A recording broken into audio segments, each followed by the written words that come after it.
and welcome. Tonight, as traffic gradually eases on the Benin-Agbo Road, Minister of Works David Umahi says the federal government will review all ongoing road concessions to address challenges hindering their delivery. President Bola Tinubu directs the armed forces and other security agencies to launch a coordinated rescue operation to secure the release of victims of recent mass abductions in Niger State. Nigerian Financial Intelligence Unit uncovers an emerging crowdfunding network being exploited to raise and channel funds for terrorist operations. And on the foreign scene, as America's legendary country music singer Dolly Parton dies at the age of 80, President Donald Trump orders flags to be flown at half-mast across the country.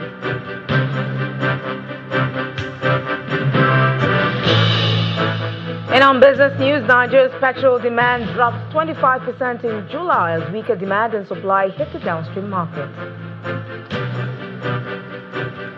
And on sports news tonight, Nigeria's Super Sand Eagles will face Ghana in the second round of the 2026 Beach Soccer Africa Cup of Nations qualifiers, scheduled to take place in October. From the nation's capital, All Progressives Congress petitioned the Inspector General of Police over alleged impersonation of the party by one Abayomi Hunde.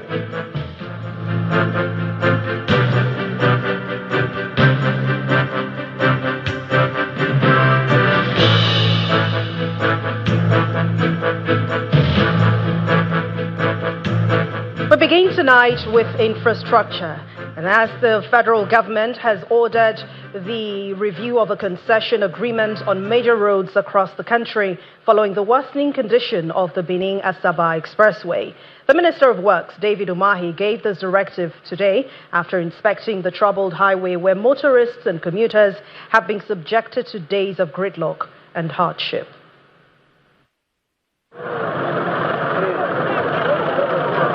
Recent outcries from residents and commuters along the Benin-Agbo Road have dominated public attention, with severe traffic gridlock reportedly leaving motorists stranded for hours and in some cases stretching journeys into days.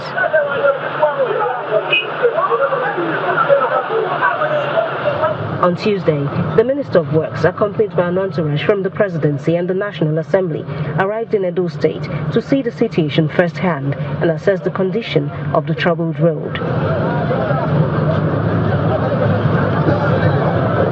Governor Monday Okpewolo, alongside top state government officials, joined the inspection tour.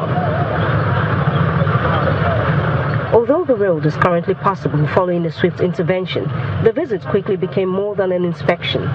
Residents and commuters were given an opportunity to speak directly to the authorities, airing their grievances over the hardship caused by the prolonged deterioration of the road. How can a contractor said he don't know how to do drainages?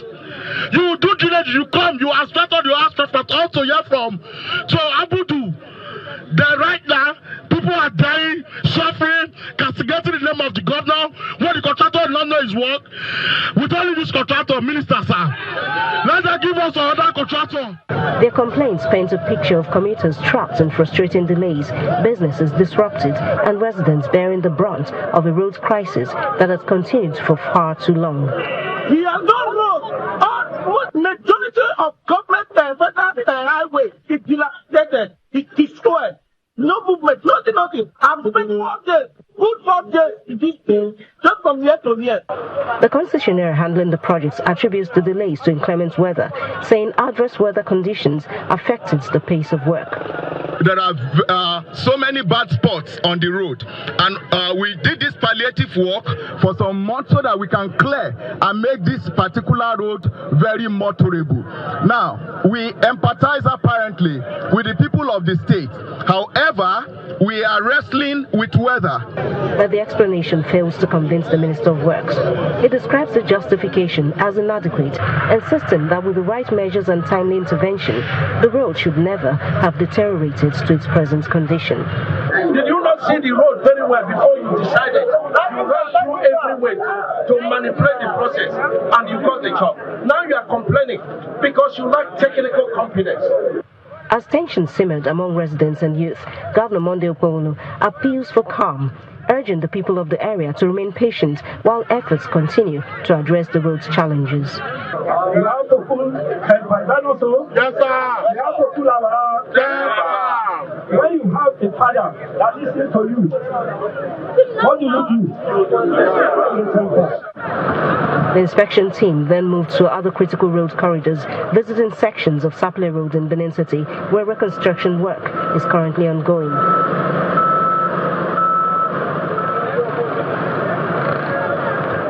The message from the inspection is unmistakable. The era of excuses must give way to action, as residents demand roads that keep them moving, not roads that bring their lives and livelihoods to a standstill.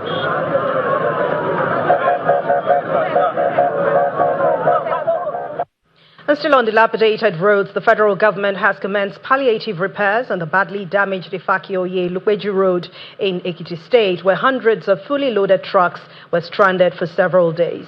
The Minister of State for Works, Mr. Muhammad Goronyo, who visited the troubled section of the road, is assuring motorists and residents that the intervention will be completed within 48 hours, reflecting President Bola Tinubu's commitment to improving transportation across the country. This contract was awarded to Gamji in 2025, that is last year. He has been mobilized, but I'm sure he's complaining of funding. We'll go back and see that we mobilize him adequately to ensure that he mobilized to site. Before now, there's a palliative work that is being done by FEMA. You can see their equipment here, and we're moving materials. We want to assure Nigerians, particularly the people that are flying this road. This is a very important road and is connecting southwest to northern part of this country. It's a very important economic corridor. We can understand the plight of the people, but we want to assure Nigerians that Mr. President has given us directives. Meanwhile, truck drivers are appealing to the federal government to urgently fix other bad roads across the country, saying that the challenges are not limited to Ekiti State. Yes, it's on Monday, no food to chop, nothing, no bad road. We know we can't go front, we can't go back. We are sleeping here almost. Today make me 6 days. Yeah. 4 days. So I've never seen my children. The load that we are carrying, some perishable, they don't spoil here. Some goats when we carry inside the vehicle, they don't spoil. So what will we do? So government, you people should come and help us. So. Yeah, some driver here is here since day for yesterday, 3 days, 4 days, 7 days. Like me now, exactly, I'm here since 4 days ago. Okay, this road now, we need help. May they help us repair this road. Please, drivers are suffering. No food, nothing. We cannot bath. We cannot brush. In 4 days now, all of us are here. Please help us. And from infrastructure, we turn our attention to security matters as President Bola Tinubu has directed the Armed Forces, the Nigeria Police Force, the Department of State Services and all relevant security and intelligence agencies to launch a coordinated rescue operation for the victims of the recent mass abduction in Niger State. According to a statement signed by the Special Advisor to the President on Information and Strategy, Bayo Ononuga, the President expressed outrage over the abduction and killing of innocent citizens by criminal elements in the state, and it reads that those who carried out this cowardly attack on defenseless Nigerians are enemies of peace and enemies of humanity who will not go scot-free. I extend my deepest condolences to the families of those who were killed in this barbaric assault and pray that Almighty God grant them eternal rest and grant their loved ones the fortitude to bear this painful loss. The President has also directed the service chiefs to provide him with regular briefings on the progress of the rescue operation until all those abducted are accounted for.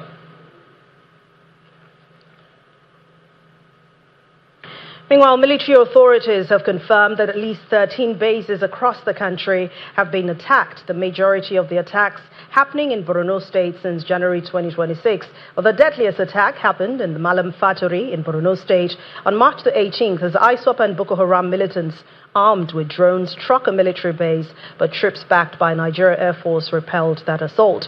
The special report takes a look at the waves of attack on military facilities since January 2026.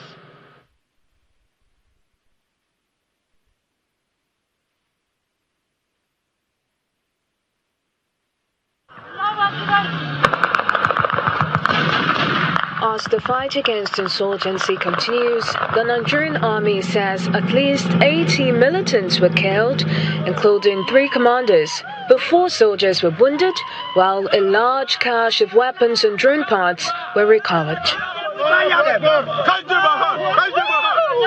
On March 9th and 10th, 2026, ISWAP launched a coordinated attack from multiple directions in Goniri, Yobe State. Again, troops with air support repelled them. Over 20 terrorists were killed, including a senior commander. On the 9th of April 2026, in Benishek, Yobe State, militants attempted a midnight breach of the perimeter fence of a military base in the area. The defense headquarters confirmed soldier casualties, including a commanding officer, Lieutenant Colonel Oseni Brima.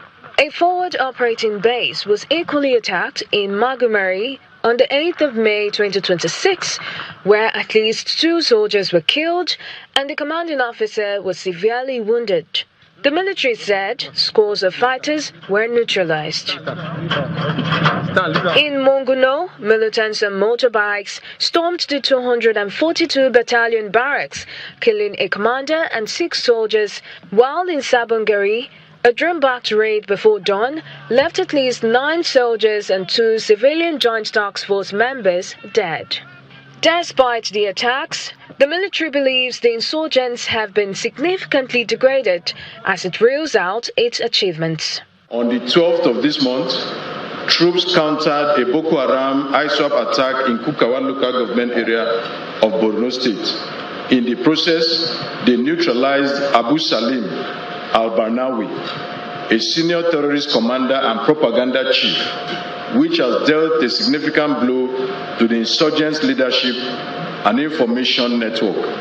Troops of Operation Hardin Kai sustained intensive offensive operations against Boko Haram and ISWAP and Jazz terrorists in Adamawa, Bauchi, Borno and Yobe states during the month. Although the military attributes most of the attacks to Boko Haram and ISWAP, a former defense spokesman traces the cause of the attacks. It is a normal reaction of an enemy. Of course, the people that are attacking the military are the enemies of Nigeria, and particularly the enemies of the military. So attack is a norm for any person that is defending his or her territory. And the military is in defense of Nigeria, so it's an automatic thing, it's a normal thing for them to be attacking our bases. The military says several attacks were anticipated and repelled. However, there are concerns that the troops may be overstretched, especially in the fight against insurgents in the northeast, alongside other security threats across the country. There's also a very big gap, in terms of stabilizing the gains on the war against insurgency, which is the role of the Nigerian police. The military are not trained, to keep civil peace. So most times when they take back territories or they clear some of these territories, we need the police to quickly move in and stabilize normal security operation. In order to contain the attacks, the need for the adoption of new strategies is highlighted. No other solution than to tackle them, to take them out, look for them to their nooks and crannies, and then cut them off from their roots. That is just the solution. We have no solution than to look for them to be proactive, not to be defensive, not to be reactive. As it is now, the military is just reactive. They have been reactive for long. Of course, they also look for them to attack them, but I believe and I want to recommend that there should be more proactiveness in this regard. And that we have in place today a justice system that is able to address some of the fears that brought about the coming of the International Criminal Court. So I think it is now high time we eject from membership of The Hague. Since 2009, insurgency has claimed thousands of lives, with about 2 million people displaced in the northeast. But the military maintains that the tempo of the fight against insurgency will be sustained until peace returns to all parts of the country. And in part two, after the break, in commemoration of Eid al-Maulud, President Bola Tinubu urges Nigerian Muslims to embrace and practice the good teachings and exemplary virtues of Prophet Muhammad. Please join us again.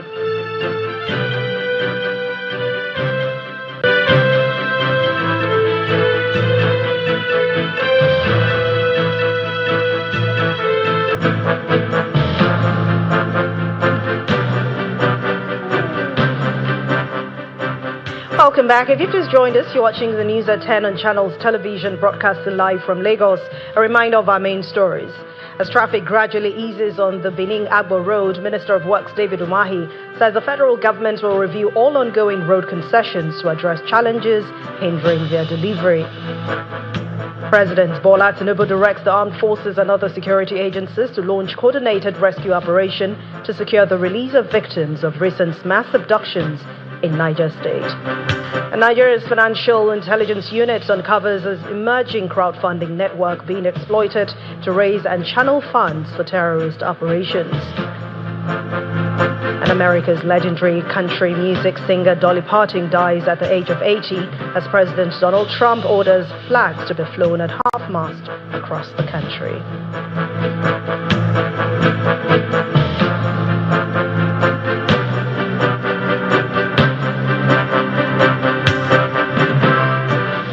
The investigation is now putting senior officials of the Nigeria Football Federation under scrutiny following reports of alleged links with foreign interests that could have implications for national security.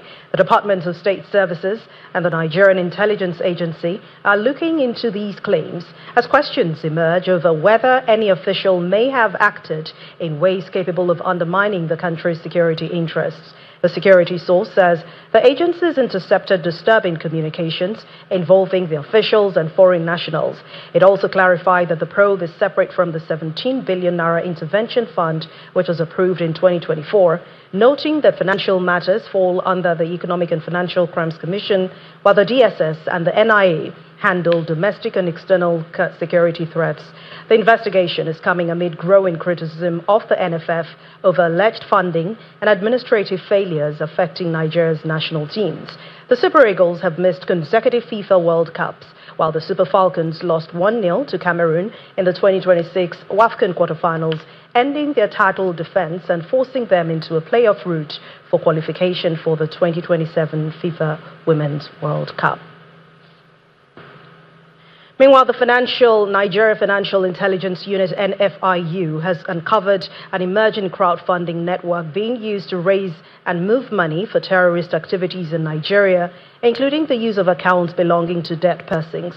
The Financial Intelligence Agency also identified the use of bank accounts registered in women's names and phone numbers linked to third parties as methods employed by terrorist financiers to conceal the movement of illicit funds. The findings were contained in the NFIU's 2025 annual report, which examined emerging trends in terrorist financing, financial fraud, and other financial crimes during the year.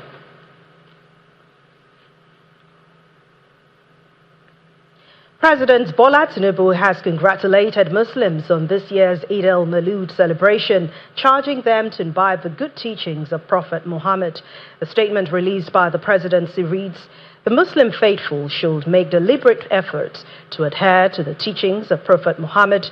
There are great lessons of devotion, perseverance, tolerance, humility, and selflessness that we can all learn from the life of the Prophet." The president has also asked religious leaders to use the period to pray for Nigeria and to admonish their followers to translate the lessons from the Prophet's life to their commitment to the country, including extending a hand of fellowship to the needy and vulnerable in the spirit of the season.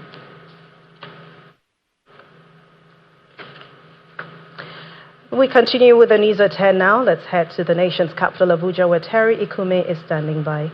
Over to you, Terry. Well, many thanks, Anne.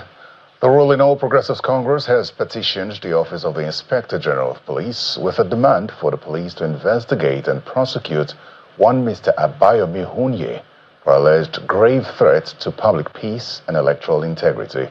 According to the petition signed by the party's Director of Administration, Ayola Olajulu, Mr. Hunye is alleged to have unlawfully taken to the public domain, including print and social media, paraded himself as the Ogun governorship candidate of the party for the forthcoming January 2027 election.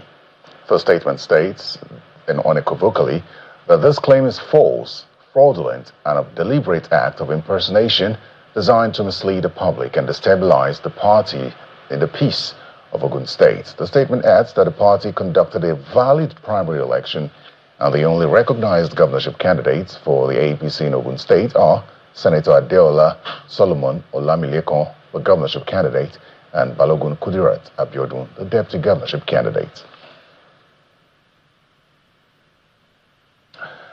And as Nigeria seeks to attain energy security, a 620 kilowatt small hydro power project at Balanga Dam in Gombe State is emerging as a model for decentralized power generation and rural industrial development.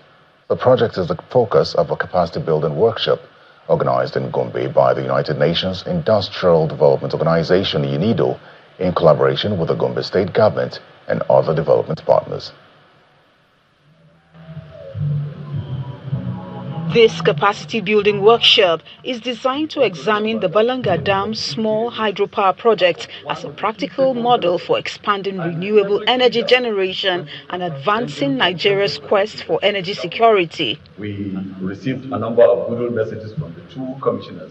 The participants include public and private sector stakeholders, renewable energy experts, researchers and engineers who are exploring how small hydropower projects can help bridge Nigeria's energy gap. The Balanga Dam small hydro project is more than an energy infrastructure initiative. It provides us with a hands-on opportunity to examine how our water resources can be optimally harnessed to support economic transformation, improve livelihoods, and strengthen energy security. For the Gombe State government, the selection of Balanga Dam as a model for upscaling small hydropower projects is both a recognition of the project's potential and a boost to the state's agricultural development plans. The dam is expected to support the development of more than 11,000 hectares of irrigable farmland, of which only about 2,000 hectares are currently being cultivated by smallholder farmers. By choosing Balanga Dam in Gombe State as a case study, you have put Gombe on the national map for renewable energy and sustainable water management. We do not take this for granted, but rather we see it as a challenge that must be accomplished effectively and efficiently. We all know the issues surrounding energy situation in our country.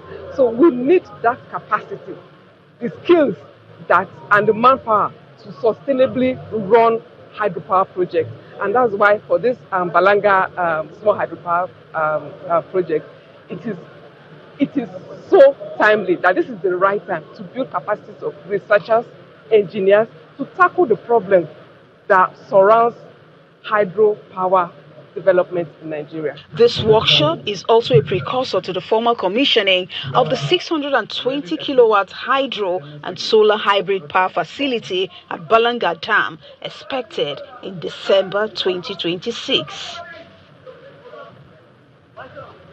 A Yankari resort and safari has witnessed a major facility upgrade, including the landmark installation of a 500 kVA solar power system to provide 24-hour electricity across the reserve and significantly improve operations and accommodation facilities.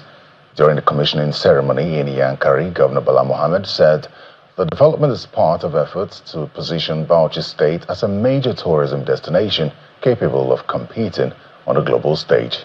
Our correspondent Hajara Aliyu reports. Yankari Resort and Safari, one of Africa's largest wildlife reserves and a flagship tourist destination in Bauchi State, is entering a new phase of transformation following the commissioning of major infrastructure projects by the state government. That I commissioned this gigantic project today.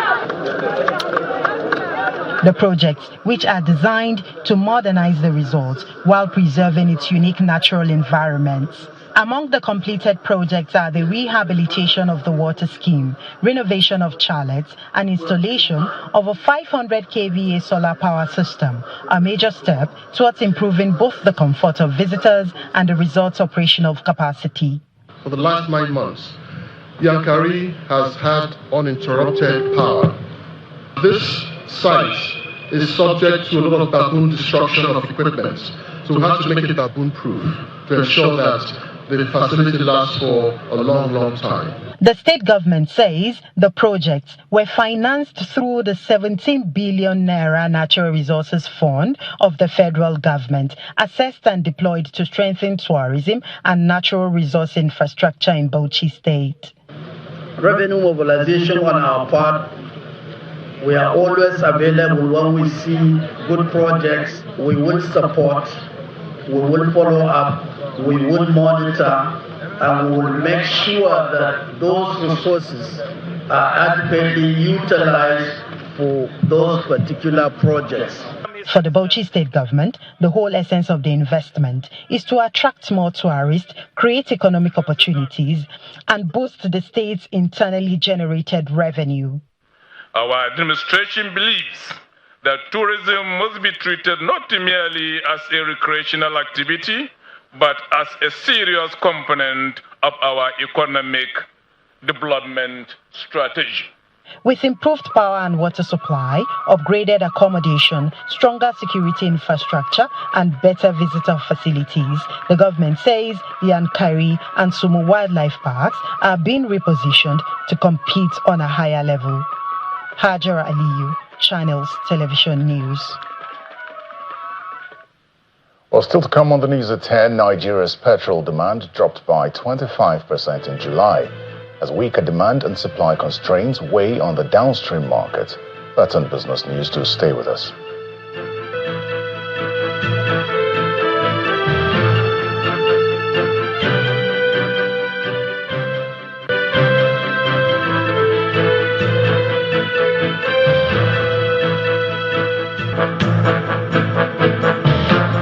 Welcome back. You're still watching the news at 10 on Channels Television. As part of efforts to build digital trust across board, the federal government is stressing the need for strategic partnership which will transfer knowledge, develop local capability, and strengthen African institutions. Speaking in Abuja at the second annual general meeting of the Africa Public Key Infrastructure Consortium hosted by the National Identity Management Commission, the special advisor to the Minister of Interior, Professor Mukhtar Abdul Kadir, who represented the minister, Mr. Olubunmi Tunji-Ojo, says that Africa's digital opportunity is immense, but cross-border arrangements remains poor. It is the second annual general meeting of the Africa Public Key Infrastructure Consortium hosted by the National Identity Management Commission. The event attracts key players from different parts of Africa. Setting the tone for the event, the chairperson of the consortium and director general of the National Identity Management Commission highlights the essence of the meeting. Our theme, building Africa's digital trust ecosystem, harmonization, capacity, and interoperability, is far more than an agenda. It is an urgent call to action. It confronts the most consequential question of our era. How do we build an Africa where citizens, governments, and businesses can seamlessly trust digital transactions across borders, institutions, and systems? The answer will not be found in code or infrastructure alone. It will be found in trust. Public key infrastructure must evolve from a specialized technical function into a strategic pillar of Africa's digital sovereignty, public infrastructure, and economic future. With goodwill messages from the World Bank and key partners, The federal government calls for strategic partnership. Africa does not lack ambition, talent, or innovation. What we require is the discipline to connect our efforts and the courage to build trust across institutions and borders. The question is no longer whether Africa needs cross-border digital trust. The question is whether we build it deliberately, together and in time. Harmonization will give us common ground. Capacity will give us the ability to act. Interoperability will convert national achievements into continental value. Restating her commitment to building Africa's digital trust ecosystem, the chairperson of the consortium speaks on her expectations. Technically, it's a group that has come together with collective minds across Africa, with different Africa country member states, representatives here in the room. And what we're trying to achieve is to ensure that we're able to make sure that there's build digital trust across Africa, and also ensure that this will be the bane and backbone of driving digital trade, to ensuring that we're connecting people with goods and services as seamlessly as possible, enabling cross-border interoperability across Africa. The meeting, which continued with technical sessions, aims to harmonize skilled digital trust layers and cross-border digital certificates across African nations. The Cross River State Ministry of Environment has commenced the desilting of drainage channels at Wat Market in Calabar, the Cross River State capital. And this is a renewed effort to improve sanitation and ensure free flow of stormwater within the busy commercial hub. Speaking during the exercise, the Commissioner of Environment, Mensa Bassi, explains that the essence is to ensure the blocked sections of the drainage are properly cleared to prevent flooding. Wat Market, one of the oldest and busiest commercial centers in Calabar, attracts traders and shoppers from different parts of the city and beyond. Over the years, the market and surrounding areas have faced environmental challenges, including the accumulation of silt and waste in drainage channels, particularly during the rainy season. The blockage of these waterways restricts the flow of water and increases the risk of flooding, while also creating unsanitary conditions for traders and residents. The ongoing desilting exercise is aimed at removing accumulated silt, refuse and other obstructions from the gutters to restore proper water flow.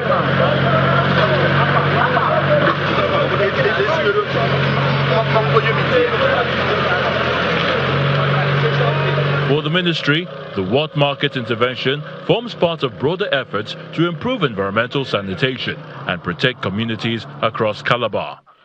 Gradually, the traders have converted the road, taking over the entire environment. So we are trying to separate the market from the road, like we have seen what we are doing here. It has not been desilted for a very long time. You can see it's an eyesore. So I have to mobilize my men to this place. We are trying to see how we can desilt the entire environment so that there will be free flow of water. The ministry is calling on traders and residents to desist from dumping refuse into gutters, warning that such practices undermine government efforts. The last meeting we had with the Honorable Commissioner, we agreed that the market leaders will set up a task force and they will place a fine on those who are placing or dumping their waste on the drains. That's one aspect. Then another aspect, we will make sure we produce no dump stands around the market to make sure that they have where to dump their waste at the end of the business day. Residents also commend the government for the exercise. And very, very good. Because when you come this place to the running time, it is so dirty. And I thank God about this job. There are people that appreciate to come and do this place. As the desilting continues, authorities there are urging residents and traders to take responsibility for the environment, stressing that maintaining clean and functional drainage channels is everyone's responsibility.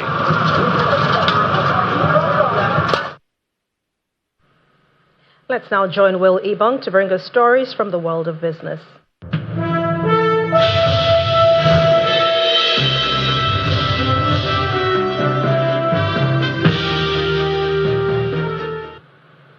Thank you, Anne. Now, Nigeria's petrol consumption dropped by 25% in July as weaker demand and lower supply volumes weighed on the downstream petroleum market. Now, data from the Nigerian Midstream and Downstream Petroleum Regulatory Authority, NMDPRA, showed that average daily petrol volumes trucked into the domestic market fell to 35.7 million liters in July from 47.4 million liters in June. The decline comes as total petrol receipts also fell by 10% month-on-month to 45.5 million liters per day. Domestic petrol supply dropped by about 21% to 25.8 million liters daily, while imports rose by 9% to 19.7 million liters per day, partly cushioning the supply shortfall. Now, despite the lower consumption, petrol stock sufficiency improved to 22.4 days from 19.7 days in June, although it remains below the NMDPRA's 30-day minimum threshold.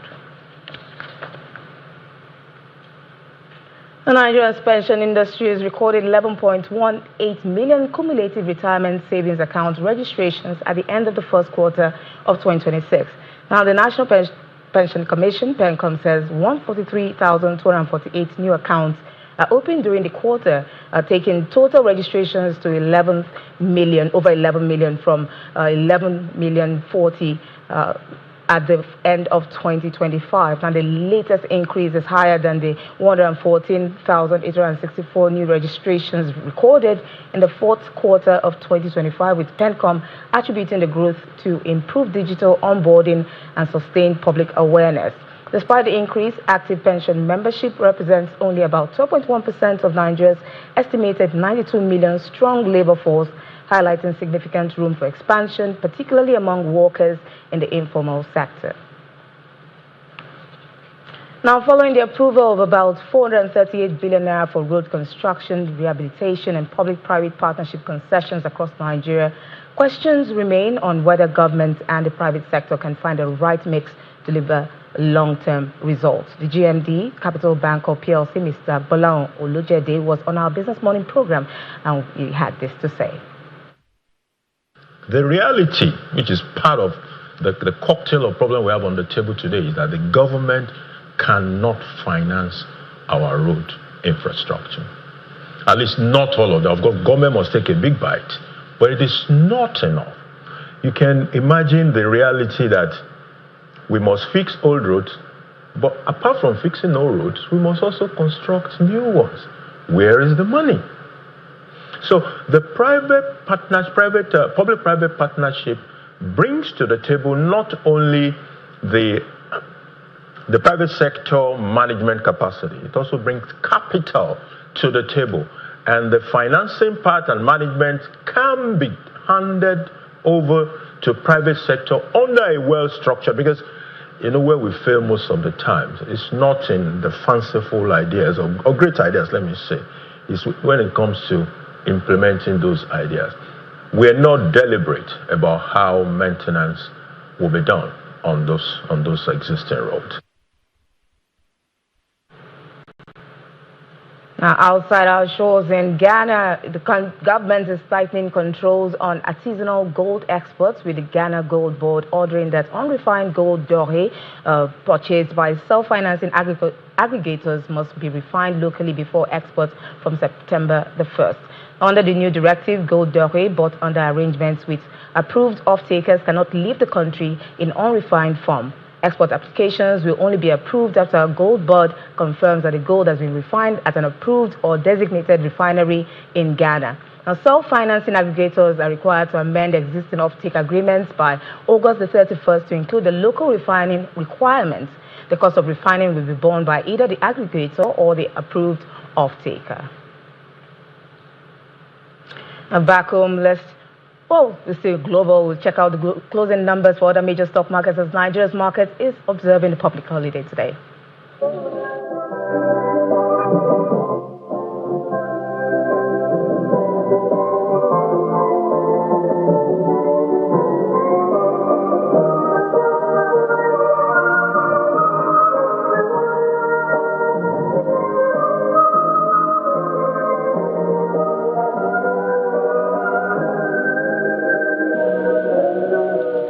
And that's business news. Will Ibang is back to Anne for more the news at 10.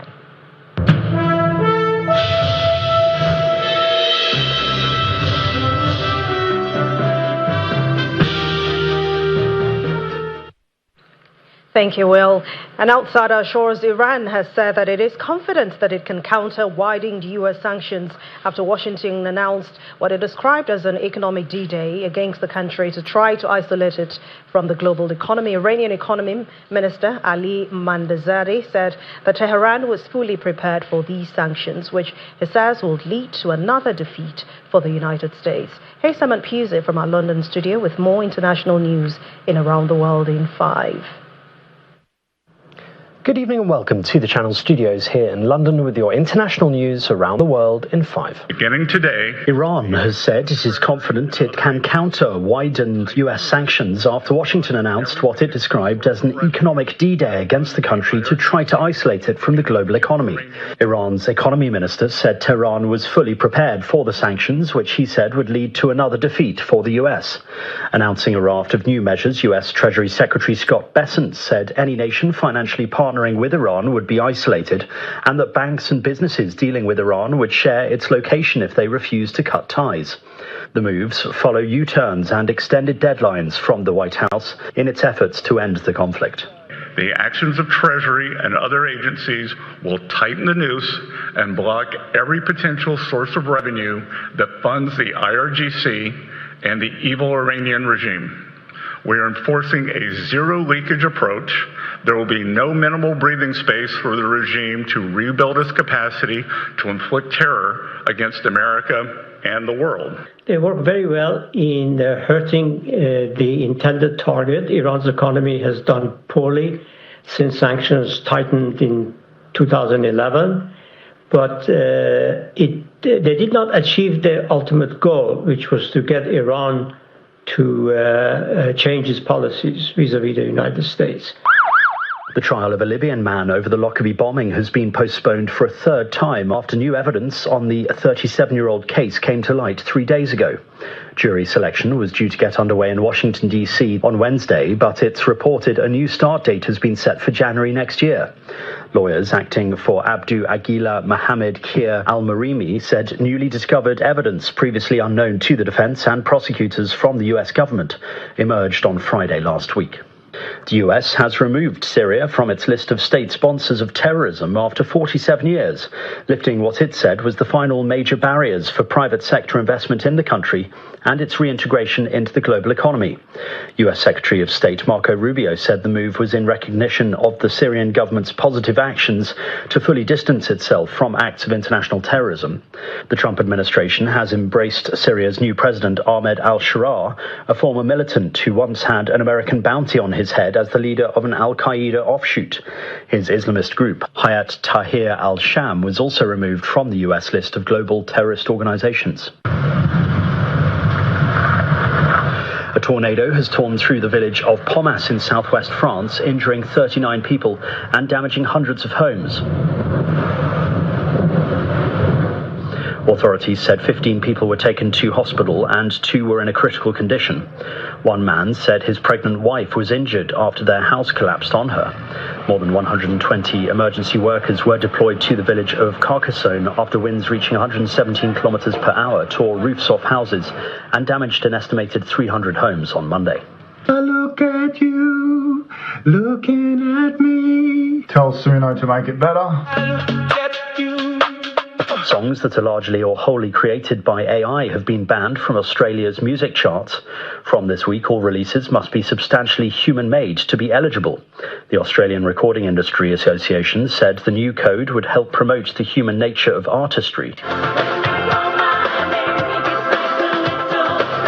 It follows a controversy around a cover of Madonna's Like a Prayer by Australian DJ Josh Fawaz, which recently topped the ARIA Dance Singles chart and peaked at number 2 on the country's overall chart. The song has become a staple of commercial radio stations' playlists and been streamed more than 48 million times on Spotify alone. Oh man, that doesn't smell good. And a tractor-trailer hauling thousands of pounds of squid to a processing plant lost its trailer and overturned on a Rhode Island intersection, burying the road in calamari. Clean-up crews spent 8 hours clearing the mess in summer heat before the junction could reopen, while locals dubbed it the Squidpocalypse of 2026. The driver was cited for an unsecured load. And that's your international news around the world in 5. Now back to the Channel studios in Lagos.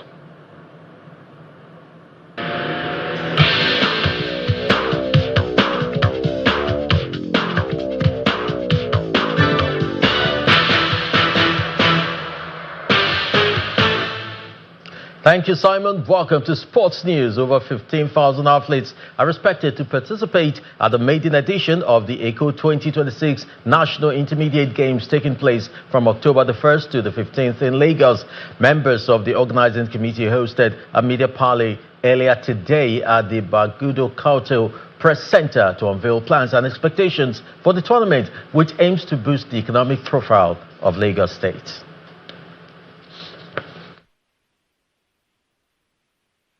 And Nigeria's Super Sand Eagles will be making a return to action for the first time since 2024 when they face Ghana in the second round of the 2026 Beach Soccer African Cup of Nations qualifiers. The two-legged tie is scheduled for October, with the first legs taking place from between October the 9th to the 11th and the return fixtures set for October the 16th to the 18th. The winner of the series will advance closer to the final tournament, which Senegal will host for the second time, having previously staged the competition in 2021. The AFCON will also serve as the African qualifying route for the 2027 FIFA Beach Soccer World Cup, and both finalists earning a spot at the global event. Meanwhile, Nigeria's under-23 Eagles will face either Mauritania or the Democratic Republic of Congo in the second round of the qualifiers for the 2027 African Under-23 Cup of Nations. The draw was conducted in Cairo, Egypt earlier today, with Nigeria among 14 nations granted a bye into the second round based on their performances at the last 3 editions of the competition. Should the under-23 Eagles progress, they will face the winner of the Burkina Faso versus Sierra Leone or Zambia tie in the third and final qualifying round. And new Netherlands coach Xavi Hernandez has vowed to bring back the attacking footballing philosophy that the Orange are famous for, believing that this will bring the team out of the doldrums in terms of results. The Netherlands were disappointed at the most recent World Cup, topping their group without really being convincing and then crashing out to Morocco on penalties in the last 32.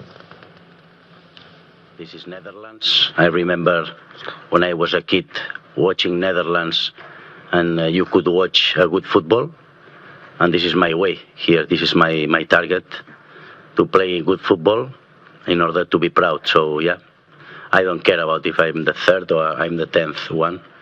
It's an honor to be here working for the Federation of Netherlands. Yeah, that's it.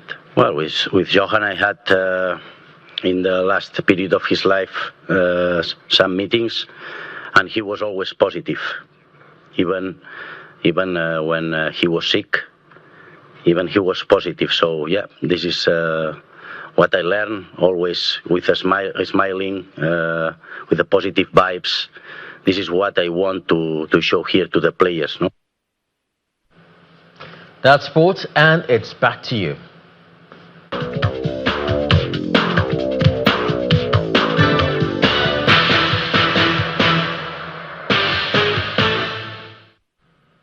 And finally tonight, legendary country music singer Dolly Parton has died at the age of 80. The country legend sold more than 100 million records worldwide and wrote over 3,000 songs in her career.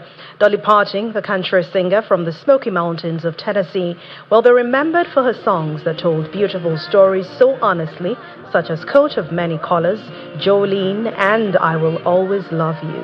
In her 7-decade career, Parton won 10 Grammy Awards, sold more than 100 million records worldwide, and wrote in excess of 3,000 songs.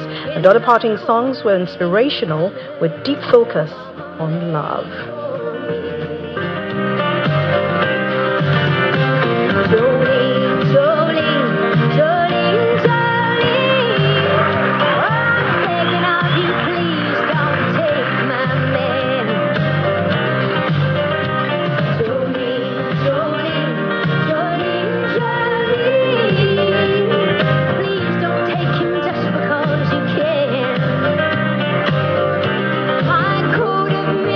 Colors.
to the beautiful Dolly Parton. Her gentle soul rest in peace. She definitely will be missed.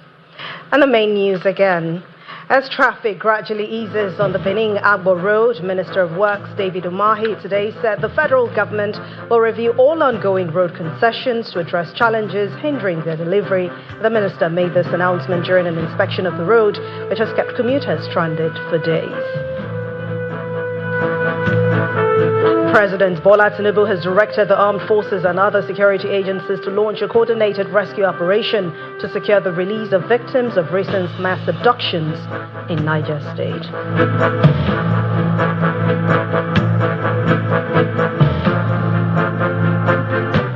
And that's the news at 10 tonight. Thank you so much for watching. I'm Anne Nwawado. Good night and stay safe.